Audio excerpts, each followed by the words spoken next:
this pick to me is like, I'll say it, like this to me was like the best value in terms of the level of player that you're getting, and it is Jihaad Campbell going to the Eagles at 31. Um, they're gonna love this player because the Eagles are all about interchangeable parts. You know, they moved Zach Bourne out of position to play middle linebacker, and look what happened. Well, Jahad Campbell is as versatile as it gets. You know, he is a true athletic specimen. He's going to rush the passer. He can blitz from the second level. He can play coverage. He's side to side. He slid because of an injury. I think it's a shoulder injury.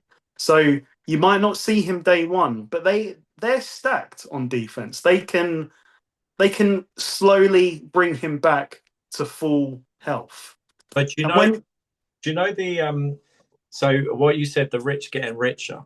So this is the draft is, and sometimes this works, but most of the time it doesn't. When you go into the draft with a glaring need or an obvious weakness on your roster, that's not a great place to be because you end up reaching for a player. So I bring that up to bring up like the Cowboys taking a guard in the middle of the first round. It's like, you know, I actually look at the Cowboys draft and go, I quite like the Cowboys draft, but you took a guard in the middle of the first round and not even, you know, I think the Seahawks took a better guard than you. So what are you doing? You didn't even take the best guard. If you're going to take a guard, at least take the best interior offensive lineman. Like, what are you doing? But so the Eagles and these kind of franchises that don't have like a glaring need, they just take best player. Yep. So when Campbell sat there at 31, it's not going to cost a lot, and it didn't cost a lot just to trade one spot. And yeah, the rich get richer, and because they don't have that glaring need, he can just sit, he can learn the scheme. He's not going to be rushed along. He's going to learn from Zach Bourne. He's going to learn from he's going to learn from Vic Fangio, who's been around forever in that, like, teaching that defense. And, you know, because of they don't have a need, they don't have to rush him. There's no pressure on him as a rookie.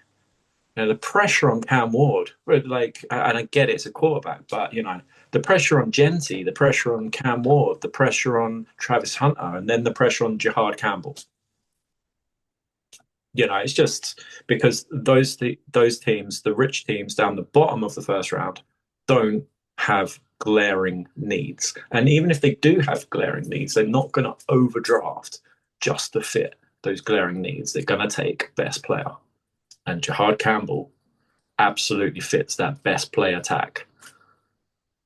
Yeah. And you think that if he doesn't start the year, what a player to get, say, in week 5 or 6, and to see him grow, you know, that could be a big, you know, a big X factor for the Eagles this year. Yeah, and there are certain teams, you know, I head back and I know I'm going to bring this up, but yeah, I was around for that. Is in the mid 90s and early 2000s, like the Steelers are constantly taking another edge rusher, constantly taking another linebacker who can rush the quarterback because they're just stacking the deck. So when the next guy turns up, you know, whether it's Hagens or Timmons or like Chad Brown back in the day who wants to get paid in free agency, okay, see ya. Because we trust the scheme. We've drafted your replacement already, and we're not going to overpay. We just got a production line because we know how to draft that position. Eagles, you know, with linebackers now, with offensive line, what the Eagles do with offensive line. I mean, it was last year, but they got Jordan Mailata wasn't even an American football player up until recently. They got him in the 7th round. Crazy. Certain teams just have a knack for certain positions.